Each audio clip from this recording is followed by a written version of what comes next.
3 күннен кейін адам көрге де үйренеді демекші. Әке өліміне байланысты көңілімдегі барлық қайғы қасірет ыдырай бастады. Қолым қалт еткенде әкемнің басына барып тұрдым. Көкемнің басына көк тас қоймасам, оның әруағын тірілтердей мұңаятынмын, күрсінетінмін. Мен сенің ошағыңды өшірмеймін, ұрпағыңның жалғасымын. Сенің атыңа кір келтірмей, адамша өмір сүремін деп, әке қабірінің басында серт бердім. Әкемнің өзін құшақтағандай, қабір үстіне үйілген топыраққа кеудемді басып, ұзақ әрі үнсіз жатып қалатынмын. Топырақ қанша мұздай болса да елемей, қайта одан ерекше бір жылылықты сезінетінмін. Бірде күн еңкейіп бара жатқанда қабір басына келдім де, үлкен жалпақ тасты өпірімдеп қабір басына қойып, әкемнің аты жөнін қашап жазып жатып, ту сыртымда әлдекімнің тұрғанын сезіп қалдым. Жалман жан бұрылып қарасам, інім Қанжарбек екен. Байғұс бала үйден жалаң аяқ шыға салғандықтан аяғына тікен кіріп, тас батып, әбіршіп кетіпті. Мен оны көрген бойда жерден көтеріп алып, екі бетінен алма кезек сүйе бердім. Байғұс баланың әке дегеннің кім екенін білмей өсетіндігін, алдағы болашағы не болатындығын ойлағанда өзегім өртеніп, көкірегімді ащы өкініш кернеп кетті. Аға, не істеп отырсыз? Жай, сиыр іздеп шығып едім. Жоқ, тасқа не жазып жатырсыз? Жай әншейін ойнап отырмын ғой, дей салуға батылым бармады. Өйткені ол аға деп тұрса, менің ойнап отырмын деуім қалай. Сиыр үйге келіп қойған. Онда қазір қайтамыз деп оны көтерген бойда үйге қарай бетседім. Сол кезде әкемнің тасқа қашалып бітпеген есімін аяқтауға болатын еді. Бірақ Қанжарбек енді сәл тұрса, әкесінің осы жерде мәңгілікке көз жұмып жатқанын сезіп қоятындай көрінді. Біз келген соң апам дастархан жайды. Қорым жақтан келе жатқанымызды көрген апам шай үстінде егіліп жылап алды. Анасының жылағанын көріп, Қанжарбек бір сұмдық болып қалды ма дегендей жан жағына жаутаңдай қарап дегбірі қашты. Мен үнсіз көзіммен жер шұқыдымда қалдым. Бірақ көңілім босамады. Көңілсіздікті одан сайын нығырлай түскендей үй іші де қараңғылана бастады. Орнымнан тұрып шам жақтым. Апам шай ішіп жарытпады. Күндегіден ерте жаттық. Ымырт үйірілген шақ. Жазғы ауаның жанға жайлы самалы тұла бойыңды аймалайды. Тәнің рахаттанғанымен жан дүниең астан кестең болып жатса не пайда? Апам ауық-ауық күрсініп қояды. Мен Қанжарбектің шашын сипай жатып, көзім іліне бергенде, Сыздық деген апамның даусынан оянып кеттім. Я, апа, Сыздық, ала сиырды сатып сені оқуға жіберсем бе деп едім. Біз аштан өлмеспіз. Ел тойынып келеді ғой, тым болмаса, трактордың оқуы болса да бітіріп алғаның дұрыс. Ой, апа, өмір әлі алда ғой. Әйтеуір бір оқырмын. Дер кезіңде оқығаның жөн. Кеше колхоздың бастығымен сөйлестім. Мені кеңсені жуып тазалауға жұмысқа аламын деді. Соның табысы бізді өлтірмейді. Сен оқуға баруға тиістісің, деп апам кесіп айтты. Апамның даусы екпінінен бұйырып тұрғанын білдім де үнсіз қалдым.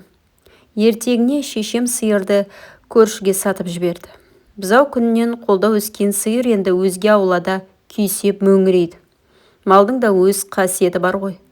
Бір қолға әбден көндігіп қалған ала сиыр көпке дейін бөтен қолға үйренбей, сауар кезде тепсініп, тыпыршып, бір орында тұрмай, көршімізді өгейсініп жүрді. Үйде сиырдың ерте туған бұзауы ғана жалғыз қалды. Оны да сүтінен қалдырмайық деп енесінің соңынан ертіп жібердік. Көп замай ала сиырдың қаржысын қалтама салып, оқу іздеп қалаға жүріп кеттім. Ол кезде қазіргідей ағылып жатқан көлік қайда. Әйтеуір саталап қалаға кеш түсе әзер жеттім. Аңқылдап жетіп барар үйім жоқ. Не де болса көшеде қона салмақ болдым. Ымырт үйіріліп, көз байланарлық мезгілде тақады. Қолымдағы оны мұны салған чемоданымды астыма қойдым да, барған жеріңде саған ешкім тамақ дайындап отырған жоқ шығар, деп шешемнің дорбаға салып берген нанын қаужаңдадым. Сол отырған жерімде арқамды әлде кімнің дуалына сүйеп ұйқыға кеттім. Сонда біреу-міреу тонап, ұрып кетеді деген ойымда болсайшы. Қайыршы сол кезді қазір басынан кешіп жатқандай сезініп, өзінің бүгінгі қасіретті өмірін бір сәтке ұмытып, жеңілдеп қалды. Ойын жалғай түсті. Осылай беріле ұйықтап жатқанымда әлдекім иығымнан жұлқылап оятып жіберді. Көзімді ашқанымда қарсы алдымда бейтаныс қария тұрды. «Ей балам, неғып жүрген жансың?» «Ассаламағалейкум. Амансың ба? Түн ішінде көшеде ұйықтап жатқаның не?» деп сұрады. «Ауылдан келіп едім. Не шаруамен жүрсің?» «Қалаға оқу іздеп». «Дұрыс, түсі 2-ден түңілме деген. Үйге жүр. Осынша үй тұрып далада қонғаның жарамас. Жүре ғой, жүр» деп шал үйіне бастай жөнелді. Мен соңынан еріксіз ере бердім. Қарияның жайы 3 бөлмелі, қарсы есік там екен. Дәлізге қойылған білтелі шам есіктен соққан самалға толқи жанып бөлменің ішін әжептәуір жарық қылып тұр. Үй иесі оң жақ есікті ашты да «Кіре бер балам» деп ишарат білдірді. Өзі кері бұрылып дәліздегі шамда келді. Үйде қариядан басқа ешкім байқалмайды.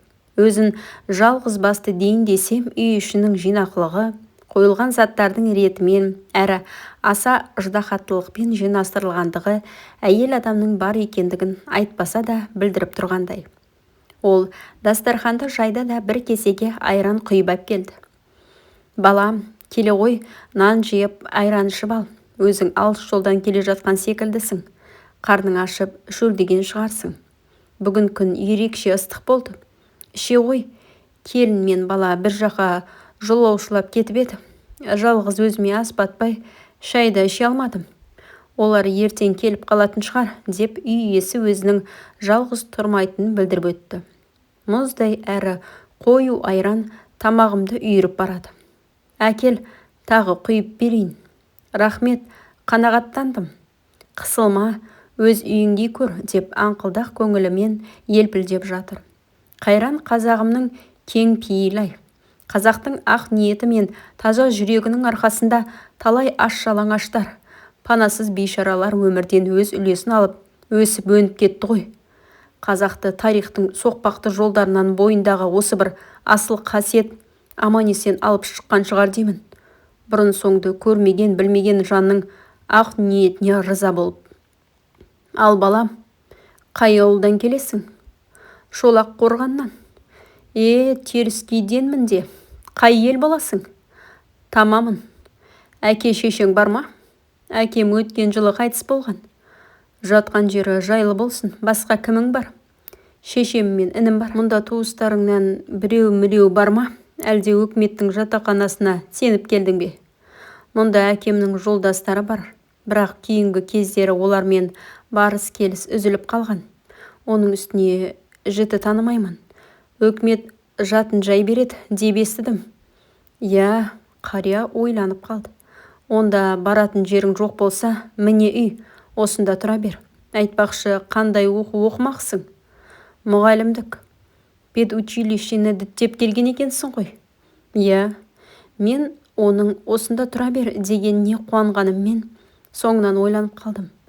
«Іле, пейіліңізге рахмет, бұйырса жатақханаға орналасамын ғой» дегелі тұрдым да, қалтамдағы азын-аулақ қаржыны үнемдеу үшін онымен келіскендей үндемедім. «Сонымен келістік қой. Алдымен оқуға түсіп алайын, ата». Талаптанып келсең түсесің ғой. Ертең балам келеді. Ол сол оқуды бітіріп, қазір сонда мұғалім. Өзі ертіп барады». Жолдан қажып, шаршап келсем де қараймен бірге ерте тұрдым. Ол мал қорасында өз шаруасымен айналысумен болды. Мен беті қолымды жуып, қатар салынған 2 төсекті ұқыптап жинадым да оның жанына бардым. Қорада 10-нан астам уақ мал және бастырма астында байлаулы сиыры тұр екен. «Ал бала, біздің шаруа осы. Ертелі кеш осы 5-10 тұяқ малды ермей кетемін. Мына есікті ашып жібер, падаға қосылатын шытқа шығарайын» деп қария лақ қозыны жабық қораға айдап, енелерінен оңай бөліп алды. Шал қой ешкісін ауладан шығарды да, әр үйден шыққан азын-аулақ малдың жиналған тобына қосып, іле қайта келіп, шелегін қолына алып, енесіне бұзауын жіберіп, идіріп алды. Сосын бұзауды қайта байлап, сиырдың желіне жабысты. Әп сәтте үлкен ақ шелектің жартысынан асыра сүт сауды. Бұзауын тағы бір емізіп, сиырдың бас жібін шешіп сыртқа айдады. Дәу қара қасқа сиыр аяғын маң-маң басып есіктен шыға берді. Аула биік дуалмен қоршалғандықтан айналаңа көрші үйлерге көз жібере алмайсың.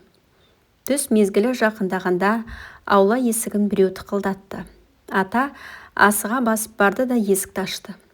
Ар жақтан жас жігіт пен орамалын басына қоқита тартқан жас келіншек көрінді. Бұл келгендер қарияның әлде бір жақтан қыдырып келген баласы мен келіні екен. Олар үлкен кісімен жылы амандасты да есік алдында тұрған маған таңырқай қарасып үйге қарай жүрді. Мен оларға қарсы жүрдім де қолымды ұсынып амандастым. Ата менің кім екенімді, неғып келгенімді түсіндіріп жатыр. Қарияның жалғыз ұлының есімі Бақыт екен. Оның азды көпті көмегімен оқуға түстім. Жолым болып кетті. Мен кездейсоқ тап болған осы бір отбасының арқасында оқуымды оқып жүріп жаттым. Біреудің үйі өз үйіңдей қайдан болсын. Бір қасық тамақты, бір үзім нанды аузыма ойланып саламын. Тек шалдың дұрыс пиғылы ғана менің осы үйде жүре беруіме септігін тигізді.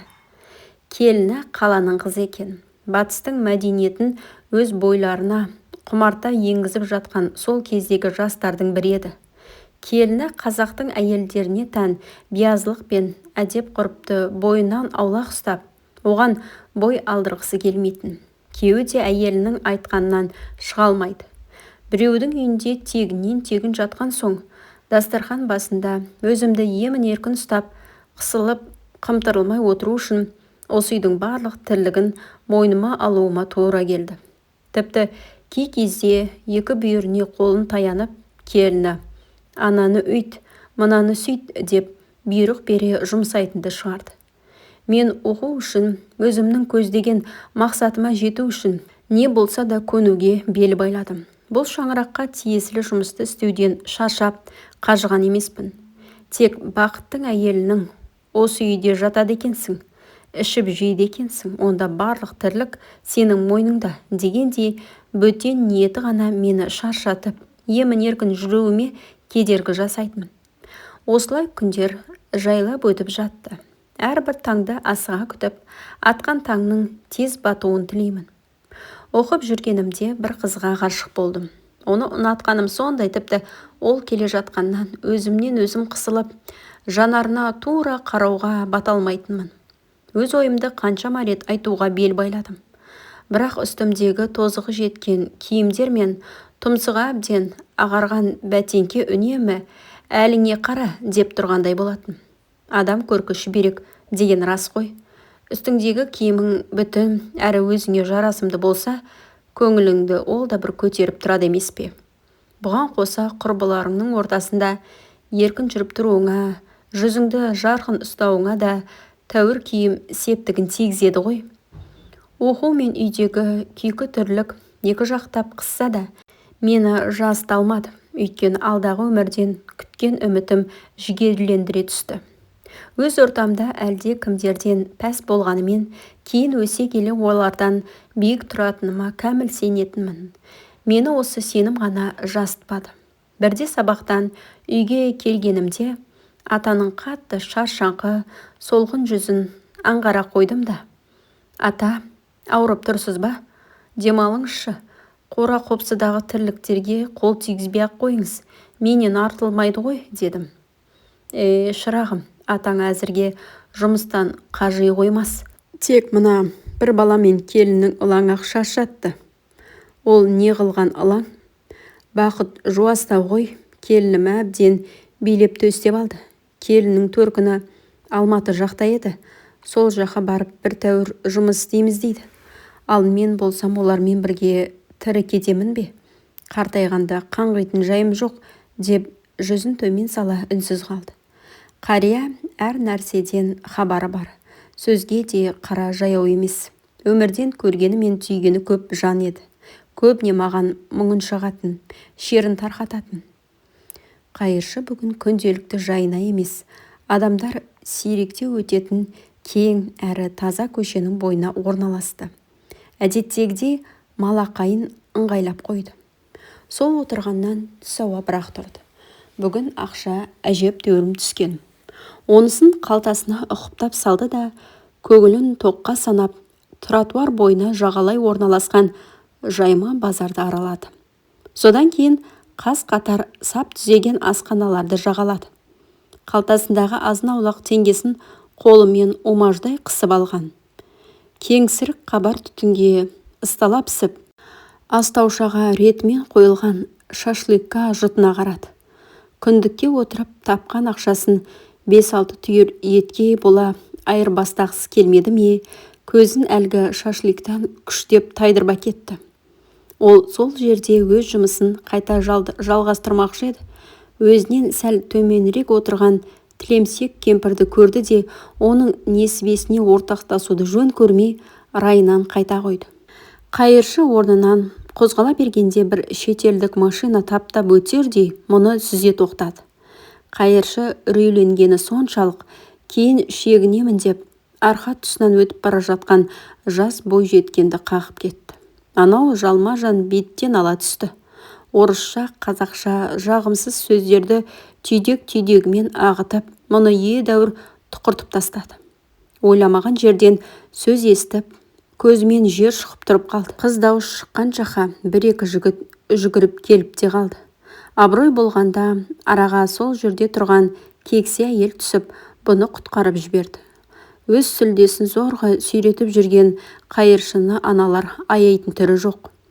Қайыршы бүгінгі түскен ақшаның бір бөлігіне нан алды да, автобусқа отырып, қас пен көздің арасында үйінің жанынан түсіп қалды. Тағы да көңіл жабырқатарлық ішкі оймен жеке қалды. Жалғыздыққа серік боларлық оның барлығына да шүкір. Өз әуенінен жаңылмай шиқылдайтын ескі кереуетке жайғасты. Осыдан 1-2 ай бұрын өзін-өзі өлтірмекші болып әзірлеп қойған кендір жіпке жас көзбен бір қарады да, әлденеден қорыққандай, екі алақанымен бетін басып, етпетінен жатты да қойды. Болды, өлу керек деп түйгендей. Сабақтан қайтып келемін. Алдымнан мүліктерін арбаға тиеген Бақыт пен әйелі ұшыраса кетті. Мені көре сала Бақыт арбадан секіріп түсті. Мен олармен салқын амандастым. Ал, біз көшіп барамыз. Жолдарыңыз болсын. Қазір жүкті пойызға артамыз. Пойыз 1-2 сағаттан кейін келеді. Менің көмегім керек пе? Жоқ, көмектеспей-ақ қой. Не жүк бар дейсің, өзіміз ақ жетеміз, деп Бақыт күйбелектеді де қалды. Бақыттың үнінен әкесін жалғыз тастап бара жатқандығынан ыңғайсызданып, бір түрлі қобалжып тұрғаны байқалады. Бақыттың жұбайы Гүлайым арбадан түскен жоқ. Екі көзін бір нүктеге қадап, тас мүсіндей қозғалмастан отыра берді. Мен оның жүзіне барлай көз тастадым.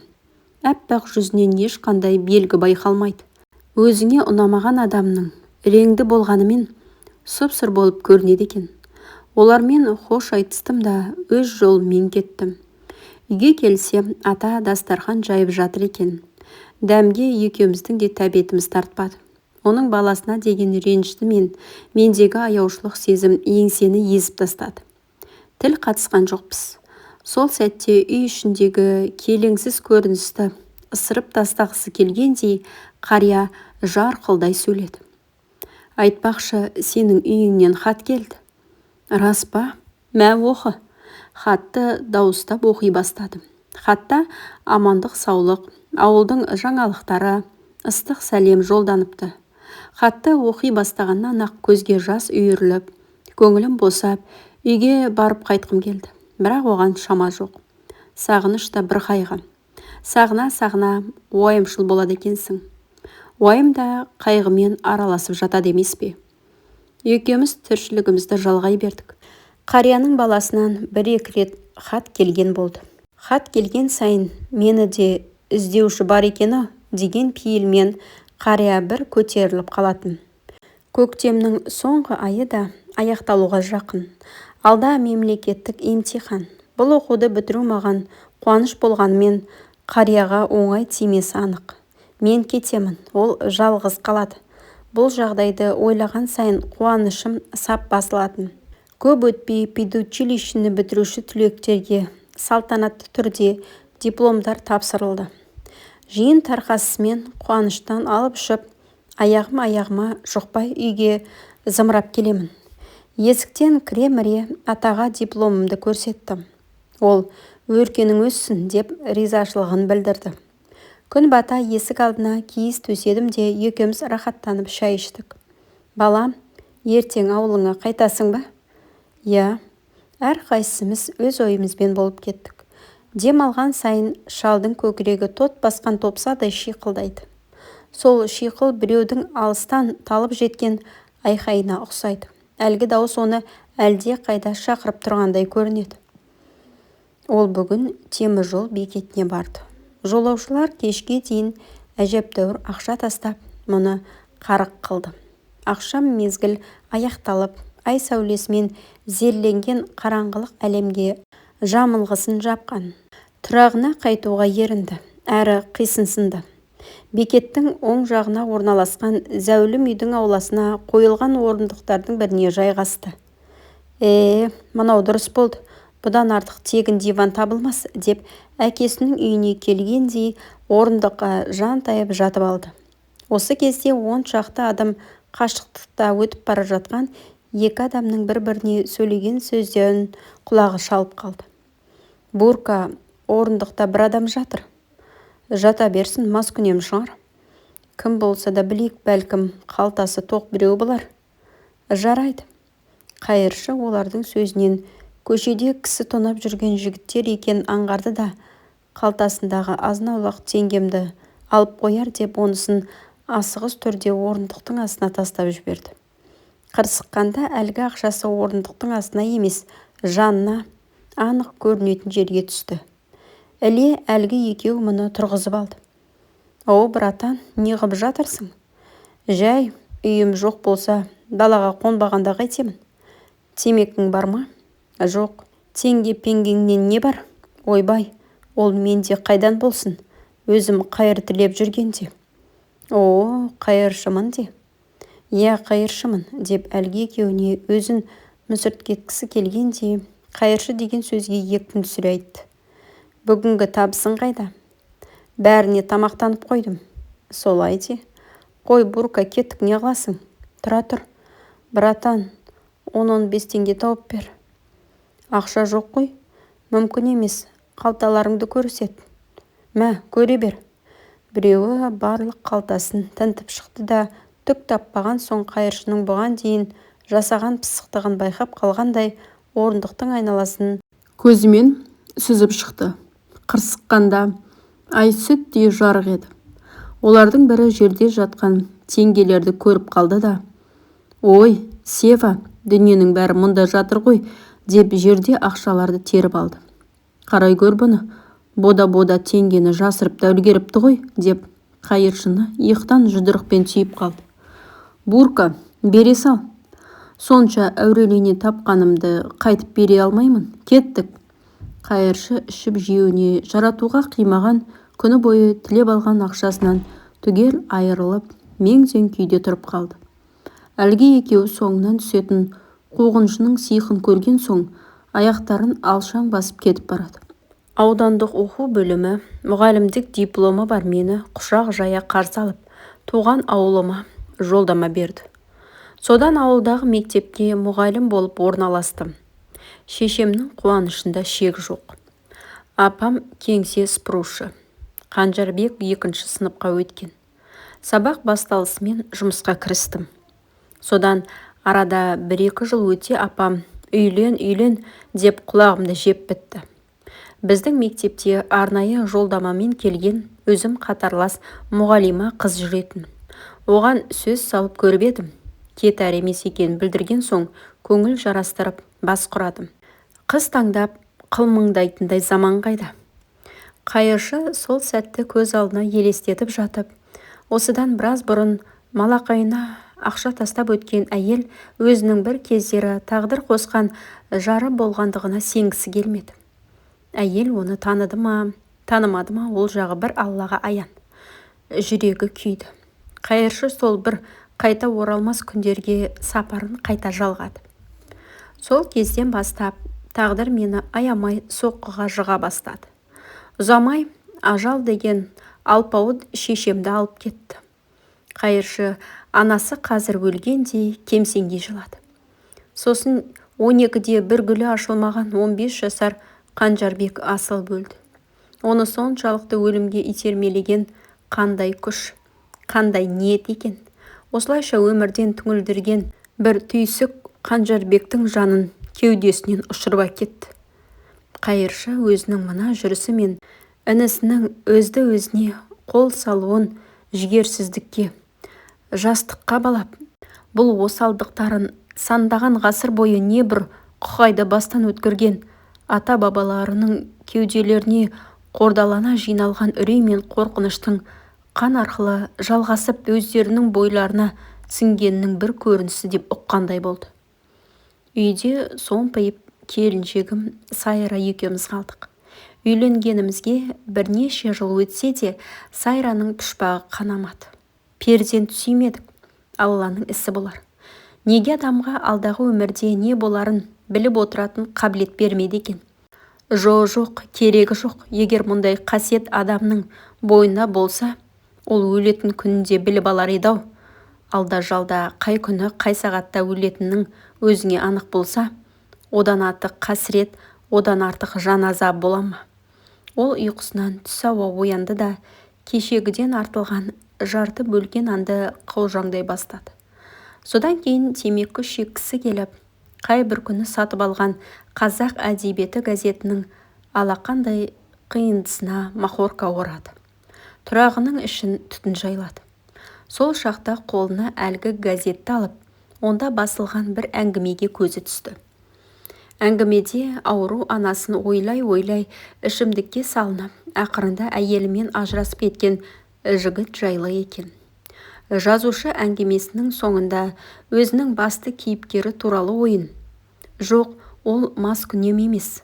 Ол анасының жайын ойлап, азаптанған нағыз перзент, нағыз адам деп түйіпті. Қайыршы әңгімені аяқтаған соң ойланып қалды. Жоқ, ол нағыз адам, нағыз перзент емес. Ол мен секілді жігерсіз, жасық болмаса, араққа салынбай, анасын неге күтпейді деп кіжінді. Бір күні мектеп директоры маған жоғары сынып оқушыларын колхоздың егістігіне апарып жұмыс істеуді тапсырды. Оқушылар тиесілі шаруаларын орындауға кірісіп кеткен. Түскі мезгілде жүргізуші жігіт екеуміз диханның үйіне барып шай ішіп, қайтадан машинаға келдік. Балалар үйлерінен алып келген ас ауқатын ішіп, өздерімен өздері. Жүргізуші мөлдіретіп екі шөлмектің мойнын қылтитты. Жайшылықта ермек табылғанына мен де қуандым. Алғашқы шөлмек жұғында болмады. Екіншісін де ішіп алдық. Әжептәуір қызыңқыраған біздер мұны да місе тұтпай, ақырында диқанның үйіне қайта барып, оны қолқалап, қонағына сақтап жүрген екі шөлмек шарабын құлқынға құйдық. Содан кешке қарай оқушыларды машина қорабына мінгізіп алдық та ауылға беттедік. Содан ары не болған білмеймін. Бір кезде көзімді ашсам, жылап сықтаған, улап шулаған балалар машинадан түсіп жатыр. Біреулері әлденені қоршап тұр. Содан барып бір жамандықтың болғанын ішім сезді де, есікті ашып жерге қарғып түстім. Мастығым бірден тарқады. Жүргізушінің де көзі алақандай. Сөйтсем, сылқита ішкен жынды судың әсерінен ұйықтап қалған кезімде араққа мөлдектетіп тойған жүргізуші машинаны ойдақтата ойға да, қырға да ұрады. Қораптың артында тұрған екі бірдей жас бүлдіршін қыз бір арықтан өткенде кузовтан ұшып кеткен екен. Сол сәтте абырой болып жүргізуші машинасын өшіріп алады. Әйтпегенде басқа балалар да шашылып қалады екен.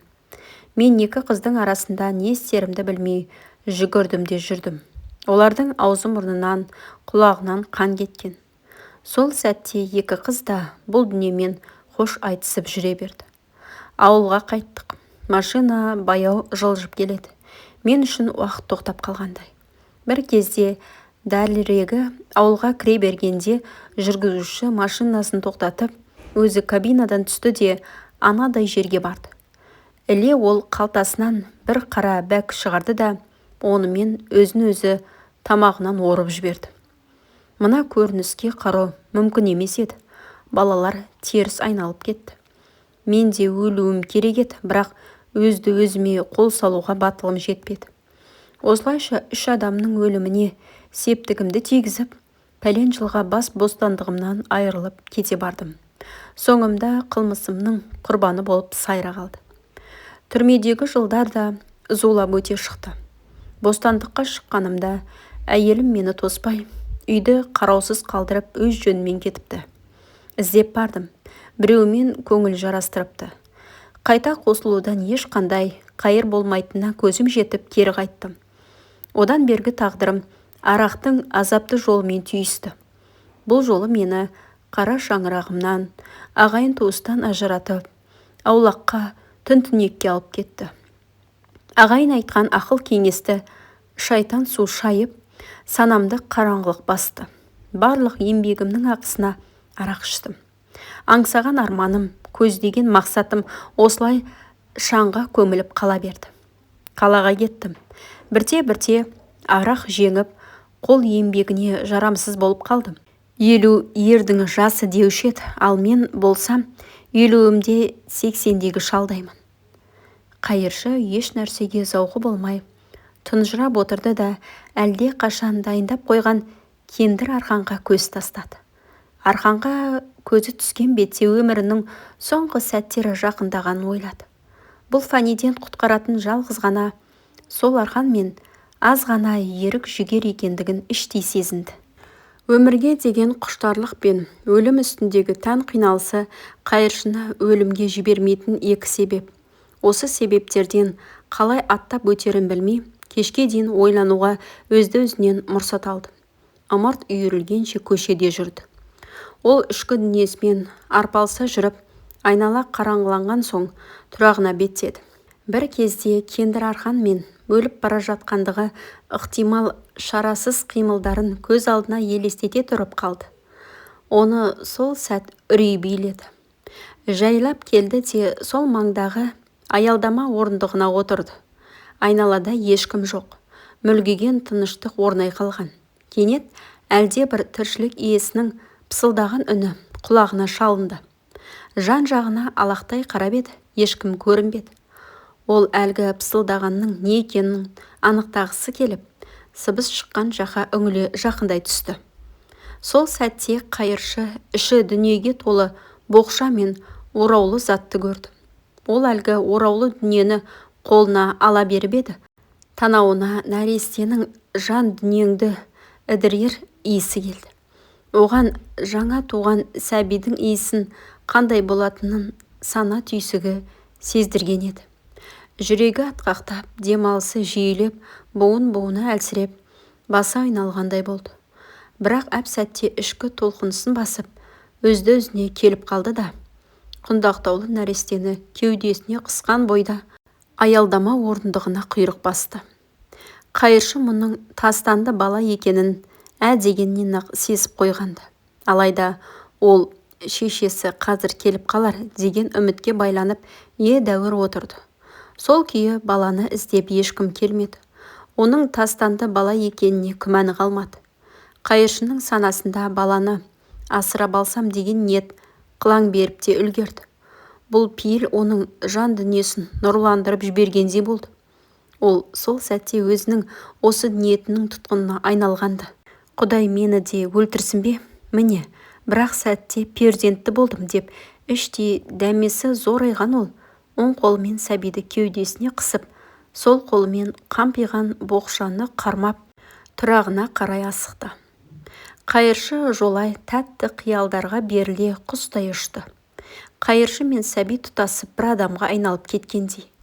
Үй іші тас қараңғы болса да, жаңылмай табатын кереуетіне нәрестені жатқызды да, электр лампасын сұрамаққа көршілес үйге жүгірді. Ол бүгінгі кездескен жайттан серпіліп, өзін талайлармен терезесін тең санап, көршісінің есігін еркін қақты. Арғы жақтан Бұл кім деген дауыс шықты. Мен едім. Менің кім? Үй иесі мұның жауабын күтпестен есігін ашты. Шүкір, тыныштық па деп көрші жігіт мұны жақтырыңқырамай. Мен сенен бір ләмпішке сұрай келіп едім. Бар болса бере тұршы, ертең қайтарамын. Көршісі қабағын түйіңкіреп. Ас ішерде деген осы ғой, күндізден ойланбадың ба? Сатып алуды ұмытып кетіппін. Жарайды, қазір деген қожайын үйіне кіріп кетті де қайтадан шығып, бұған бір лампочка ұстатты. Ертең қалайда қайтарамын. Ол тұрғын жайына кірген бойда лампаны патронға салды да тетікті басып қалып еді. Қараңғы үйге жан кіргендей жарқырап сала берді. Анасы соңғы рет сүтке сылқита тойғызған болуы керек. Нәресте әлі алаңсыз ұйқы құшағында. Қайыршы сәбидің оятып алмайын деп аяғын еппен басып жүр. Аялдамадан алып келген боқшаны ашып еді. Ылға толған заттардың бетінде тұрған бір жапырақ қағазды көрді. Онда: аман есенсіз бе? Мен бейбақ осылай етуге мәжбүр болдым. Баланы тауып алған екенсіз. Енді оған мейіріміңізді түсіргейсіз. Онда ешқандай жазық жоқ. Бәріне кінәлі мен. Сәбиімді 3 айдай жасырып, ешкімнің көзіне түсірмей бағып көрдім. Жас нәрестемен атана, ағайын туыстан жасырынып өмір сүру өте қиын болды. Босанғалы бергі 3 айдың ішінде нәрестеме деген аналық мейірімім оянбай-ақ қойды. Оған деген ыстық сезімімді оятуға қанша жерден тырысқаныммен одан түк шықпады. Екеуміздің арамызды көзге көрінбейтін қара перде бөлді де тұрды. Оны әлпештеп құшағыма ала берсем болды. Сол сәтте өзімнің шайтан кейіпіме енген бейнем, жексұрын іс-әрекетім елестеп шыға келеді де балама деген ыстық сезімім мұздап сала береді. Баланың әкесі беті жылтыр, мен секілді ойнақтаған ойсыз міскіндерден тояттанған жел өкпелердің бірі. Бауыр етім баламнан безінгенімнің себебі жалған намыс. Ата-анамды, бауырларымды жерге қаратқым келмеді. Жеңіл жүріспен көшеден көтерген баламды әлдилеп, олардың жүрегіне дақ салып, намыс отына өртендіргенше, өз күнәмді мойныммен көтеріп, о дүниелік болғаным әлде қайда дұрыс деп шештім. Мен баланың атын әлі қойғаным жоқ. Сізден сұрар бір тілегім бар. Нәрестенің есімін Айжарық деп атаңызшы. Бұл есімді таңдаған себебім: бірде 2 жігіт абыройымды төкпекші болды. Мен жан даусым шыға көмек сұрадым. Сол кезде бейтаныс бір жігіт маған көмектесемін деп көз жұмған еді. Сөйтіп әлгі жігіт мен үшін құрбан болып кете барды. Оның есімі Айжарық екенін кейін білдім. Сол бір жігіттің әруағы үшін балаңызға Айжарықтың есімін қойыңызшы. Сол бір бейтаныс жан қорғап қалған абыройымды мен бейбақ жеңілдікке салына аяқ асты еттім. Соны ойлағанда жерге кіре жаздаймын. Біреудің мен секілді түкке тұрғысыз міскін үшін құрбандыққа шалынғанын қабылдай алар емеспін. Хош болыңыз. Сіз хатты ашып оқығанда мен бұл жалғанда жоқ деп ойлаңыз. Сәлемнен деп жазылған екен.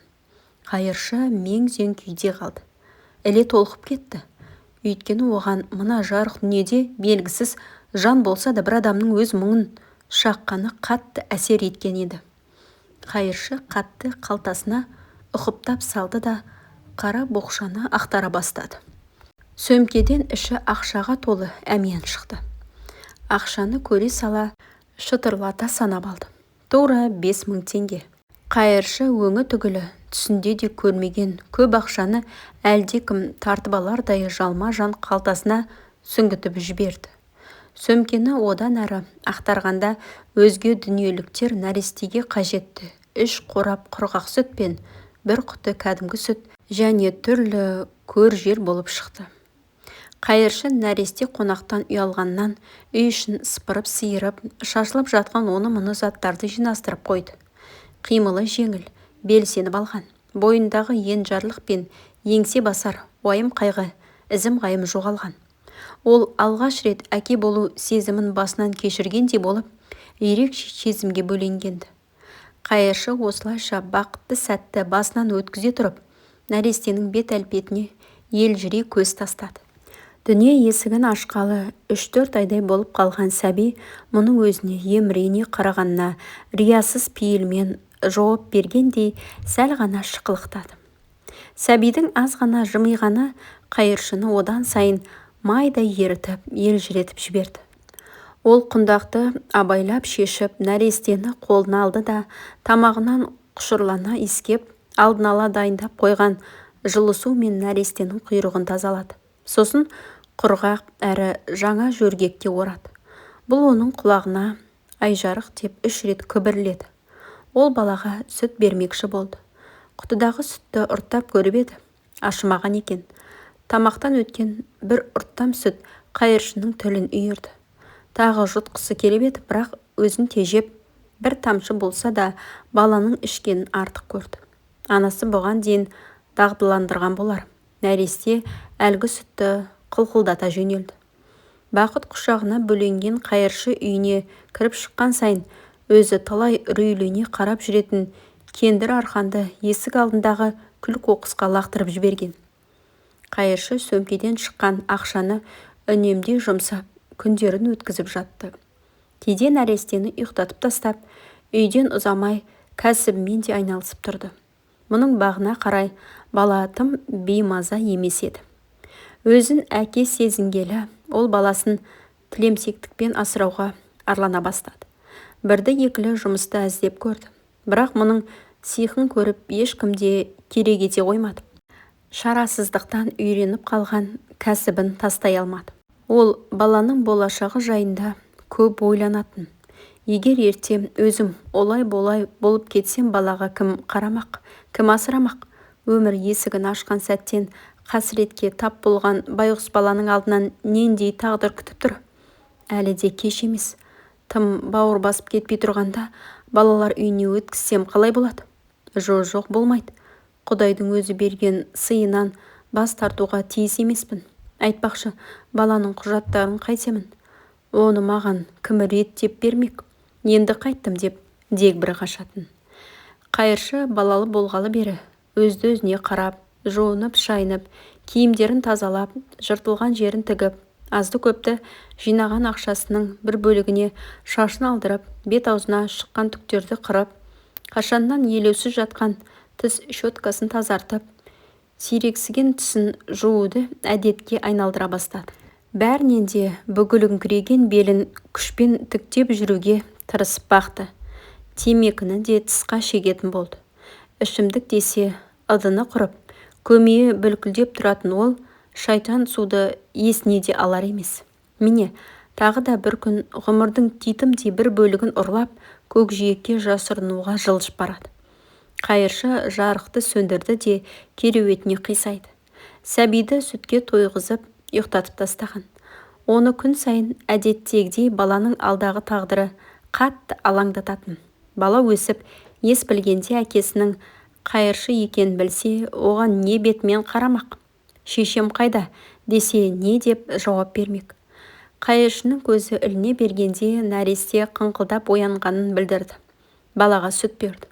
Сәбиді тауып алған күні оны қайда жатқызарын білмей қатты сасып, ақырында аула ішіндегі оны-мұны ағаштардан бесіктің нобайын жасаған.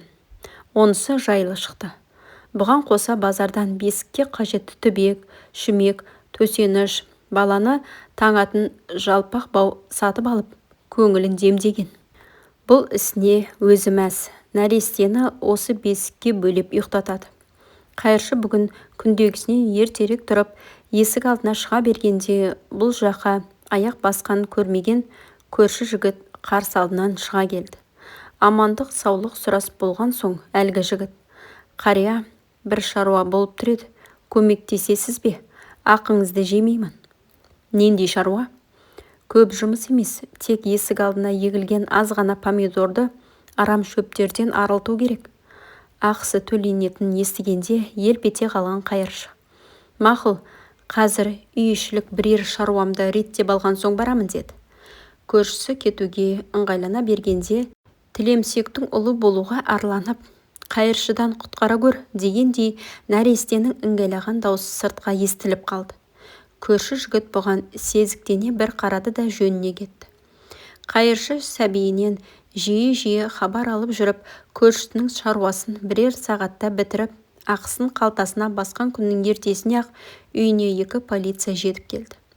Сол сәтте мұның жүрек тұсы шым ете қалған. Әлгі екеуі тергеуге ала бастады. Бұл ештеңені жасырмай айтып берді. Шақалақтың шешесінің хатында көрсетті. Сұрақ жауап арасында сәбиді ешкімге бергісі жоқ екендігін білдірумен болды. Ал полицейлер баланың болашағын көлденең тартып, мұны райынан қайтаруға тырысып бақты. Сізге тастанды балаға мейіріміңізді төгіп, иелік сезіммен қарағаныңыз үшін алғыстан басқа айтарымыз жоқ. Бірақ заңнан аттап кете алмаймыз. Баланы алып кетуіміз керек. Бұл істі әлі тексеріп, анасын басқа да жай жапсарды анықтау қажет, деді әлгі 2 әйелдің бірі. Елпен қағып, өбектеп нәрестені өзіне алып қалу үшін барын салып отырған қайыршыға аяушылық сезіммен қарамау мүмкін емес еді. Сондықтан үй ішіндегі әңгімені көпке созбай, сен көше кезген қайыршысың, бала асырап алмақ түгілі өзіңнің жөніңді дұрыстай біл, жеке басыңды куәландыратын құжатыңда мерзімі өткен, тұрып жатқан жайыңның түрі мынау. Сондықтан мемлекет баланы қаңғыбастың қарауына қалдыра алмайды, деп кесіп айтуға ешкімнің де батылы жете қоймады. Олар баланы 2 жылдан кейін бауырын сәл көтерген соң қажетті құжаттарды реттеп, заңды түрде қайтып алуыңызға болады, деп алдаусыратып та көрді. Қайыршының риясыз пейілін құрметтеп, оның көңілін қалдырғысы келмеген полицейлер мен тиісті мекеме өкілдері 2 әйел баланы күштеп әкетуді жөн көрмей, барынша сыпайылық таныта отырып, үй иесін қисынды сөздерімен әйтеуір жібітейін деді. Келген адамдардың алдаусырата айтқан сөздеріне, заңды көлденең тарта жеткізген уәждеріне құлақ асқысы келмеген қайыршы өз тағдыры талқыға түсіп жатқаннан бейхабар, пысылдай ұйықтап жатқан сәбиді бесігінен шешіп алды да, бауырына құшырлана қысып тұрып, еңкілдей жылады. Көзінен аққан жас, бала оралған, гүл бейнесі басылған жұқа көрпешеге сіңіп жатты. Көзін ашып алған сәби өзіне арналған мейірімді рахаттана сезінгендей, іле құндақтан босанған оң қолын қайыршының жүзіне жүгіртті. Сәби нәзік те әппақ кішкентай қолымен қайыршының көз жасын сүрткісі келді ме екен, кім білсін. Сол сәтте қайыршы даусына өксік араластыра: балам-ау, 3-4 аптаның ішінде өзіңе тым бауыр басып қалып едім. Қайтейін, кешір мені. Алғашқыда өзіңді, соңымда ұрпағым болып қалады деген есеппен, әу баста желге ұшқан перзент сүйсем деген тілегімді сен арқылы орындау ниетіммен тағдырыңа араласқан едім. Бұл ішкі пенделік ойымды саған арналған шынайы мейірімім қуып шығып, жүрегімде адал пейіл орныққанды. Мен саған әке болуға лайықты емес екенімді білсем де, оны мына жүрегімдегі өзіңе деген махаббат мойындатпай жүреді. Мына сені алып кетуге келіп тұрған жандар мені мүсіркеп, ішкі ойларын айта алмай тұр. Шын мәнінде олар мені саған лайықты көрмейді. Шындығы да осы. Мен лайықсызбын. Енді мен өзіңе деген барлық ықыласым мен ыстық сезімімді ақылға жеңдіруге мәжбүрмін. Сен жылытқан жүрегімді суық ақыл мен қатал сезімнің зынданына тастаудан басқа амалым жоқ. Бақытты бол балам, деді де сәбиді қарсы алдында тұрған әйелдің қолына берді. Шын мәнінде тиісті орнынан келген әлгілер қайыршыға тастанды сәбиді қалдырып кетпесі анық еді. Тек олар мүсәпір жанның көңіліне қарап, онымен санаса сөйлесіп, әдеп сақтағанды. Қайыршы үйден полицейлер мен 2 әйелге ілесе шықты. Ол бала көтерген әйелге қатарласа бере: айналайын қызым, құжатқа баланың атын Айжарық, әкесінің есімін Сыздық, тегін Манар деп жаздыр. Ұмытып кетпе, жарай ма, өтінемін, деді. Мақұл, сөйтіп жазамыз, еш алаңдамаңыз, деді бала көтерген әйел байсалды түрде. Жоқ, есіңнен шығып кетеді. Бір парақ қағазға қазір түртіп ал. Бала көтерген әйел көліктеріне келгенде жанындағы серігіне айтып, жаңағы есімдерді жаздыртып алды.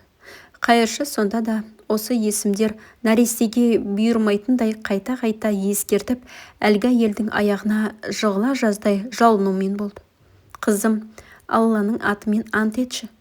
Ант етемін, оның құжаттарына осы есімдерді жазамыз. Келгендер өз жөндерімен кетуге ыңғай таныта бергенде, қайыршы баланы соңғы рет бір көріп қалу үшін көліктің есігіне ұмтыла беріп еді, аяғы әлденеге шалынып етпеттей құлады. Көлік орнынан ытқи жөнелді. Ол шаң қауып қала берді.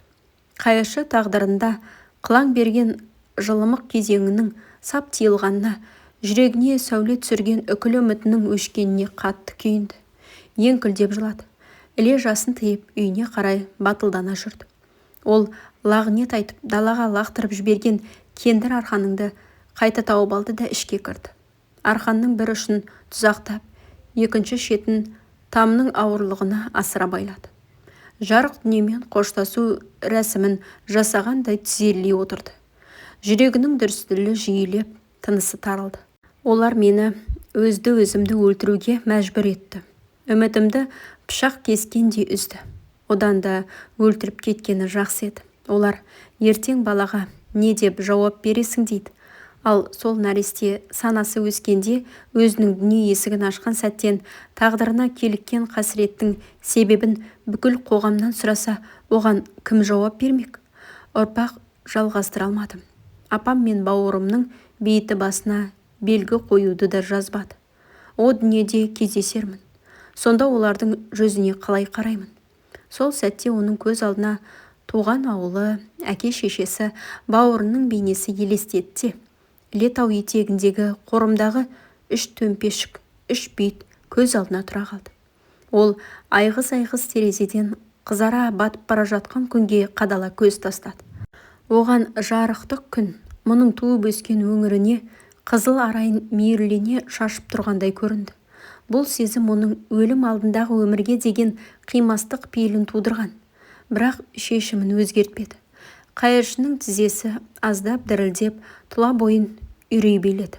Бірақ өзін өзі қайрап, бекемделді де ағаш орындықтың үстіне шығып, тұзақталған жіпті мойнына салды. Іле көзін тарс жұмды да, аяғы астындағы үстелшені теуіп жіберді. Кендір арқан көптен күткен жұмысын орындап тынғандай. Ол жан алқымға келгенде қол аяғын ербеңдетіп, соңғы рет қозғалақтады да мәңгілікке тынышталды. Қайыршының салбырап, дәрменсіз күйде қалғанына қуанғандай тышқандар да үй ішін еркін кезіп жүгіріп жүр. Бірнеше күн өтті. Арқанға қылқынған мойынның қанталаған жерлері ірей бастады.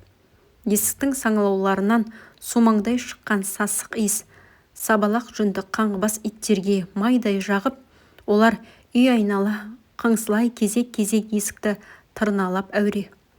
Иттердің бұл әрекеті нәтижесіз болмады.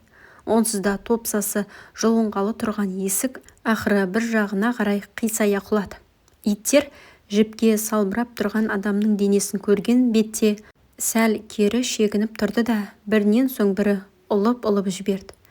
Іле біреулер сазайымды тарттырар дегендей өз жөндерімен зыта жөнелді. Құрметті тыңдаушылар, соңына дейін тыңдағандарыңызға рахмет. Егер де осындай қызықты әңгімелер мен оқиғаларды тыңдағыларыңыз келсе, онда міндетті түрде каналға тіркеліп, осы әңгімеге лайк басып, және де бірінші бөлімін тыңдағыңыз келсе, онда міндетті түрде каналға тіркелесіз, және де бірінші бөлім деп шығарылған осы әңгімені тыңдайсыз. Аман саулықта болыңыздар.